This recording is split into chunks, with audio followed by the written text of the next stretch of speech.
Hola, bienvenidos a la Caja Verde. Nos encontramos desde el Consejo Nacional de Discapacidad, CONADIS, para llevarles a ustedes todo lo que realiza esta institución para las personas con discapacidad. Así que no se muevan de ahí porque vamos a entrevistar a varios personajes que forman parte de esta institución.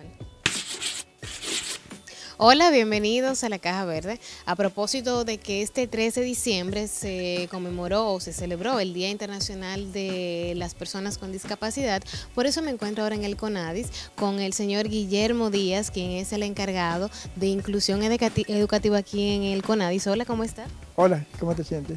Todo bien y muy agradecida de que usted esté aquí a mi lado para hablarme sobre esta institución. Explique a todos los televidentes de la Caja Verde qué es el CONADIS. Bueno, el CONADIS es la entidad rectora de políticas en materia de discapacidad en la República Dominicana, que tiene la ley 5-13, Ley de Igualdad de Derechos de la Persona con Discapacidad en el país. Es una ley de carácter orgánico. ¿Qué tiempo tiene ya el CONADIS? Bueno, el CONADIS tiene ya 16 años de que se constituyó con otra ley, que fue la 42-2000, promulgada el 29 de junio del 2000, y que esa ley no logró tener un reglamento. ¿Cómo podría usted catalogar la evolución que ha tenido estos 17 años el CONADIS? Ha sido una evolución acorde con lo que es nuestra sociedad, un batallar con la sociedad, con la población, para que reconozcan el qué hacer con la persona con discapacidad, que no debe pensarse en personas a las que hay que darle asistencialismo solamente, ¿verdad? Ayudas, etcétera, sino que debe tenerse pues un criterio de desarrollo. Debe darse la oportunidad para que se rehabiliten, se eduquen y que puedan estar preparados para la inclusión laboral. Eso dignificaría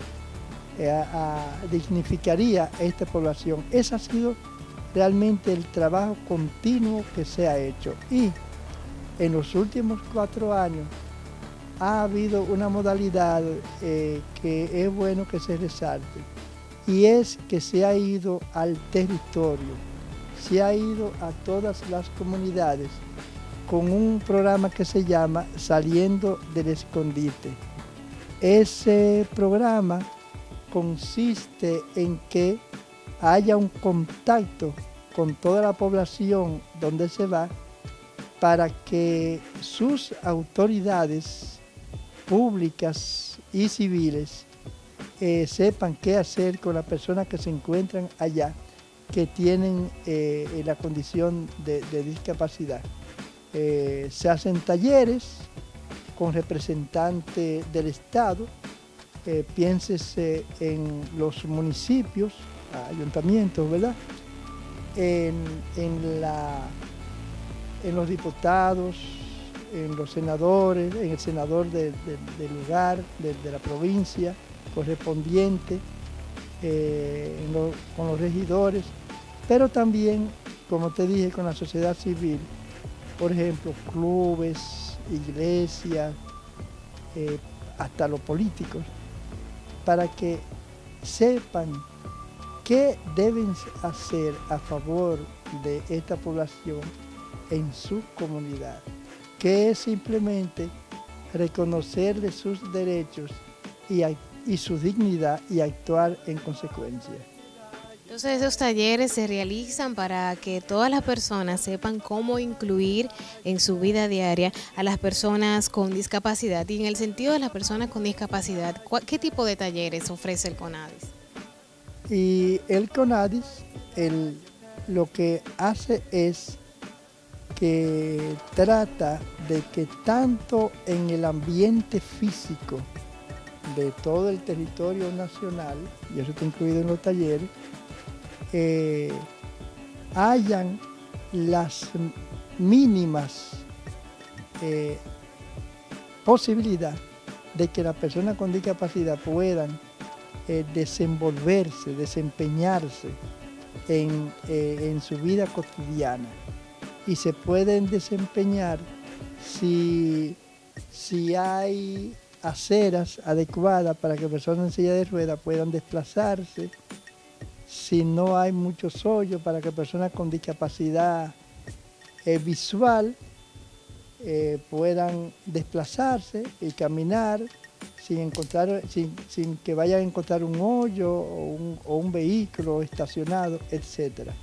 Y en cuanto a la situación personal de actitudes de la gente, que también se concienticen para que le den un trato adecuado a esta persona, nunca un trato de pena, sino un trato como se le debe dar a las demás personas.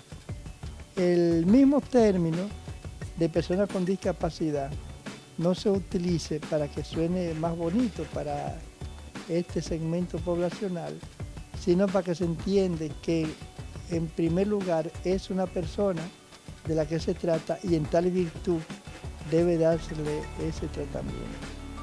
¿Cómo le ha ido a ustedes tratando de darle ese conocimiento de la terminología apropiada que se debe utilizar?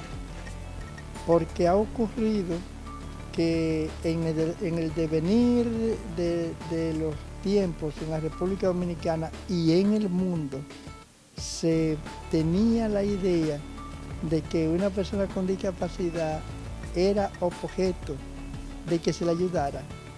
Tú los encontrabas, por ejemplo, al frente de una iglesia, en la puerta de una tienda, etcétera, ¿haciendo qué? Mendigando, ¿verdad? O le encuentra todavía en semáforo. Y entonces ese es un batallar que hay que realizarlo cotidianamente y con mucha delicadeza para que la gente entienda qué se debe hacer. Pero te digo de verdad que las cosas han cambiado mucho y ustedes lo pueden notar. Ustedes hoy pueden ver en las universidades, pueden ver en centros laborales, sobre todo en los centros públicos, que hay que decirlo, ha habido mayor oportunidad. Gente, es decir, tú lo encuentras en esas áreas, estudiando, laborando, lo pueden encontrar también en un restaurante, en un cine.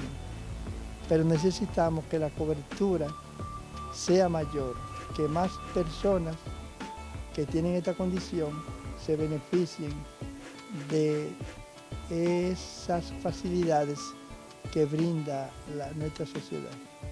Claro, definitivamente que sí. Muchísimas gracias, señor Guillermo, por recibir a la Caja Verde y pues hablarnos e informar. Pero yo quisiera también decirte, antes que estamos celebrando que la Presidencia de la República aprobó el reglamento que le da facilidad para que se cumpla la Ley 5-13, Ley General sobre la Discapacidad, mediante el decreto 363.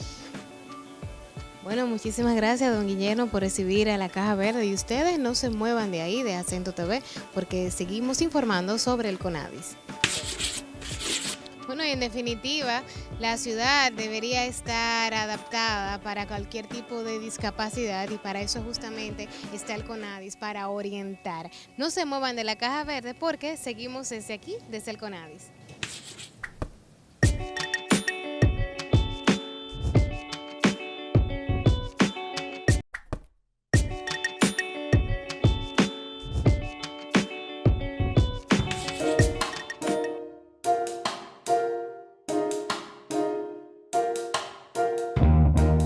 Es una persona con discapacidad porque la sociedad y las demás personas le imponen barreras para limitar su desarrollo. Por ejemplo, Si yo quisiera desplazarme a un segundo nivel, no lo pudiera hacer, no porque yo no quisiera, sino porque no ha habido un diseño para que todas las personas puedan acceder. Entonces, en ese momento en que entra la discapacidad, por las barreras que nos imponen debido a una condición que tengamos. A los 11, 12 años, más o menos, fui diagnosticada con distrofia muscular.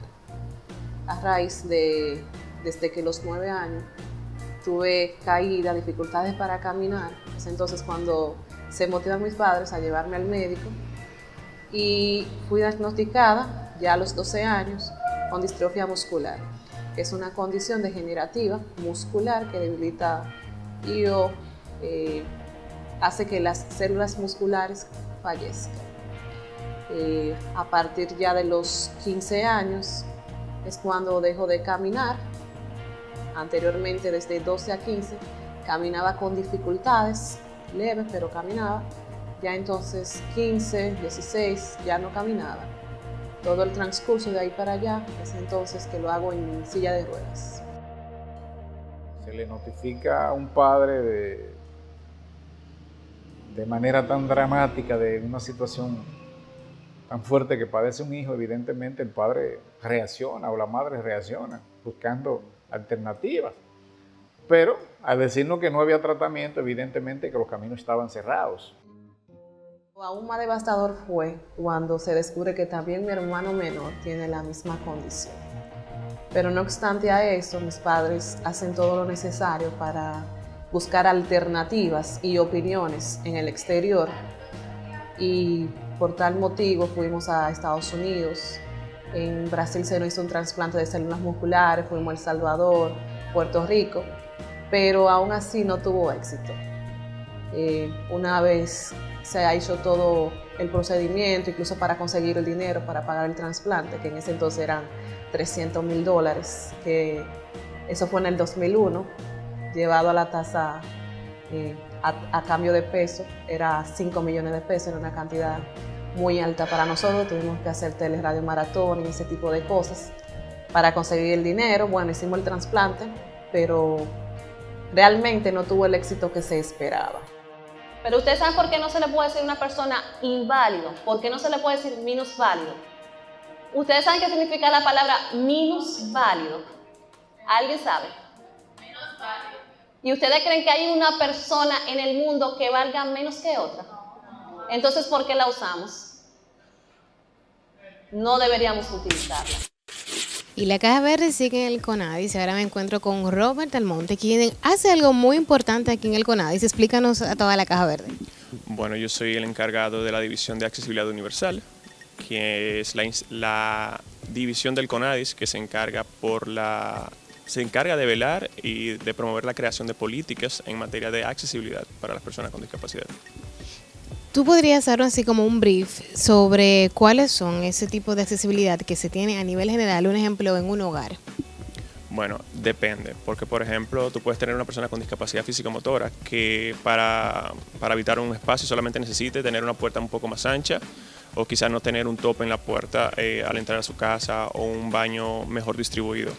Pero te puedes dar el caso de que una persona con discapacidad visual te necesite mejor distribución de los espacios, porque no le molesta el que la puerta sea ancha o no sea ancha. Entonces eso depende mucho del tipo de discapacidad, más que nada. Por ejemplo, en el caso de la discapacidad visual, las empresas, ¿qué tanto adecuan los espacios a nivel general por si se tiene un empleado que tenga esta condición?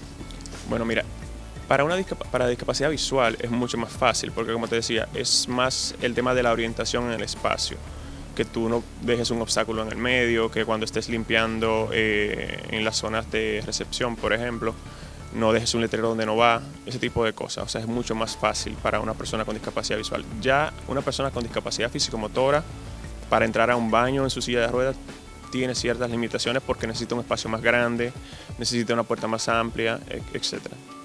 Y a tu entender, en este caso, en la ciudad, ¿está habilitada a totalidad para esta condición? No, lamentablemente no. Se han hecho muchos esfuerzos, pero muchas veces lo que falta es un poco de coordinación y coherencia en las cosas que se hacen. Pero no, lamentablemente no está habilitada a plenitud, por así decirlo. Bueno, yo recuerdo inclusive hace el año pasado que hubo una plaza comercial que tuvo la iniciativa de poner una rampa. Sin embargo, cuando se cruzaba la rampa al otro lado, la acera eran bastante altas, o sea que al final nada estaba acondicionado. Sí, es lo que te digo, o sea, a veces es una falta de coordinación y coherencia con algunos actores, porque por ejemplo, si yo soy la plaza y voy a intervenir mi lado de la acera, voy a intervenir mi local, oye, ¿qué me limita a mí de coordinar con la alcaldía para que haga lo propio en el otro lado? Entonces, muchas veces eso. Y en tu caso aquí desde el CONADIS, ¿cuáles son las iniciativas que se toman para que las cosas se hagan como se deben hacer? Bueno, mira, como sabes, nosotros somos un organismo rector más que nada, no somos ejecutores y eso nos limita en algunos puntos. Generalmente lo que hacemos es darle seguimiento a ese tipo de iniciativas. Por ejemplo, con la Superintendencia de Bancos hace ya un tiempo atrás pudimos promover una normativa para el trato correcto de los usuarios y dentro de eso está el tema de la accesibilidad, o sea que si una persona con discapacidad va a un banco se le atienda de la manera correcta y que tenga los aditamentos necesarios para poder hacer una transferencia, ese tipo de cosas. Entonces son el tipo de iniciativas que se promueven desde acá como institución. Y a nivel personal, ¿cuál es tu valoración en cuanto a los avances que tiene el país en ese caso? Es la misma, o sea, como cuando te hablo que hay falta de coherencia, te hablo como Robert Del Monte, o sea, hay muchas acciones, muy buenas acciones, pero muchas veces simplemente yo me quiero llevar parte del brillo yo solo y no puedo articular contigo, entonces eso es lo que pasa. Comunicación. Sí, comunicación. Bueno, Robert, muchísimas gracias por acceder a esa entrevista a la Caja Verde. Un placer. Y ustedes sigan ahí en Acento TV.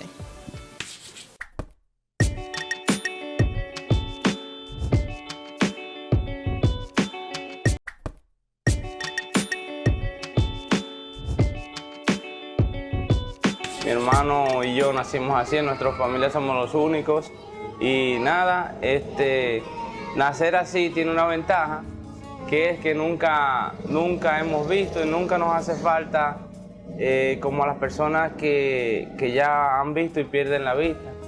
Yo creo que las personas que le pasa eso sufren más que el que nace, porque nosotros al nacer así nos adaptamos, toda nuestra vida ha sido esta. Creo que es bien normal para nosotros. Isabel Marie nace en diciembre, el 15 de diciembre del 2012. Fue una niña muy buscada, deseada, esperada por su familia. Las circunstancias del nacimiento de Isabel no fueron fáciles. Isabel nace prematura, con la complicación de que el cordón umbilical se le había enredado en el cuello y eso precipitó el terminar el embarazo. Sale el pediatra y me dice muy fríamente que Isabel había nacido con una condición, había nacido con síndrome de Down. Yo la primera pregunta que le hice fue, ¿pero ella está bien? ¿Ella está respirando? Y me dijeron que le estaban animando, que era todo un proceso un poco complejo. Y a partir de ahí comenzó toda una búsqueda de programas, cómo estimularla, cómo trabajar con Isabel. Como le dije, ya desde el embarazo veníamos haciendo un trabajo como pareja para estimularla, pero ya sabiendo, reconociendo que había una condición, lo asumimos con mucho más responsabilidad, mucho más sistemático. Tuvimos mucho apoyo de muchas personas relacionadas con nosotros que están vinculadas y que trabajan con el tema de discapacidad, que inmediatamente nos llevaron libros, nos orientaban, nos animaban. Isabel supuso para nosotros, pues, precisamente en ese momento, la realización de nuestras esperanzas como padres, ¿no? Aceptar y asumir a Isabel me resistía de llamarle duelo porque entiendo que es una persona viva. Es mi hija que amamos, que esperamos muchísimo y que traía mucha felicidad a nuestra vida. Pero también hay que ser conciencia de la condición de la niña, porque si no hacíamos conciencia de su condición y de lo que implica para su desarrollo, no íbamos a asumir el reto día a día, hora a hora, para propiciar su desarrollo. Y gracias a toda la orientación que empezamos a recibir en el Instituto de Ayuda al Sordo Santa Rosa, entonces nos compenetramos completamente con el problema en cuanto a lo que significaba lo que sería la solución para él, que era dentro de lo que significaba el ser sordo, entonces cómo podría superarlo. Primero tenía que él integrarse al mundo, cómo integrarse, el cómo podríamos nosotros ayudarle en cuanto a tanto como familia, como también apoyar la educación que iba a recibir allí en esa institución. Ellos con diferentes tipos de técnicas lo fueron ayudando para que él participara en la educación. Fue un poquito difícil, no lo voy a negar, porque con ayuda de imágenes era que se le iba estableciendo a él el conocimiento de las diferentes letras para poder aprender a leer. Y luego con ayuda de la mucha práctica y mucha insistencia, aprender a leer los labios, que fue realmente en un momento, al principio era su principal apoyo, la lectura labial. La verdad es que el lenguaje de señas para él es algo casi, podríamos decir, posteducacional. Él lo adquirió con su capacidad personal, él como muchacho muy inteligente, aprendió las señas con sus amigos. Nosotros tratamos de que fuera a diferentes colegios que nos quedaban en las periferias de la casa, y al buscar los colegios nos encontramos con algo muy curioso: la discriminación. En nuestro país existe la discriminación hacia los discapacitados. Hubo colegios donde me dijeron, él es sordo y aquí no lo queremos. Así me dijeron. O sea, él fue rechazado en diferentes instituciones. Colegios donde yo tenía hasta amigos inclusive, me buscaron la vuelta hasta que me dijeron, no puede estudiar aquí. Y luego me encontré con un colegio que tuvo la disposición, y eso fue el primer paso, no lo voy a negar.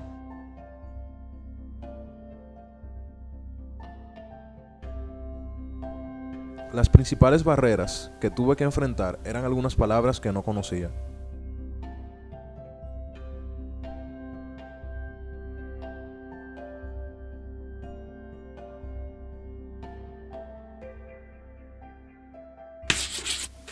Y seguimos en la caja verde desde el CONADIS, y en este momento estoy con unas partes muy importantes que es de comunicación. Estoy con el señor Pedro Pablo, quien es el protocolo, y Harold, que se encarga de la parte audiovisual, esta parte tan importante para proyectar y para que las personas se informen. Háblame de ese es un proceso delicado en sí hacer un audiovisual, pero en este caso es muchísimo más delicado porque lleva la información de cómo la gente va a hablar sobre las personas con discapacidad.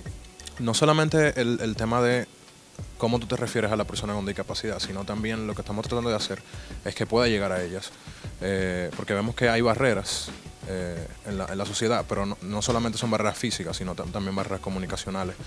Por ejemplo, si tú tienes una persona con discapacidad auditiva, esa persona no va a poder escuchar, por ende, entonces cualquier material audiovisual, el audio se le va a hacer muy complicado entenderlo. Entonces lo que tratamos es de que todos los audiovisuales que salen de CONADIS tengan lengua de señas, y promover también que los medios de comunicación, o sea, tanto ustedes como otros medios y otras entidades que trabajan en discapacidad, sean coherentes en el mensaje y traten de incluir en la medida de lo posible la lengua de señas, así como subtítulos en todos los videos. Algo muy interesante que deberían ver es, por ejemplo, Netflix está ya incursionando en ese tipo de materiales inclusivos, y está utilizando algo que todavía nosotros ni siquiera estamos utilizando, que es la audiodescripción, que funciona para las personas ciegas y le describe los entornos y todo, mientras el video va corriendo, y es bien interesante.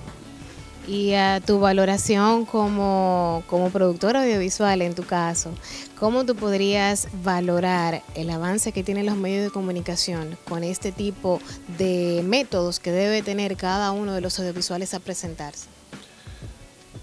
Bueno, o sea, en los últimos años están siendo un poquito más receptivos con el tema.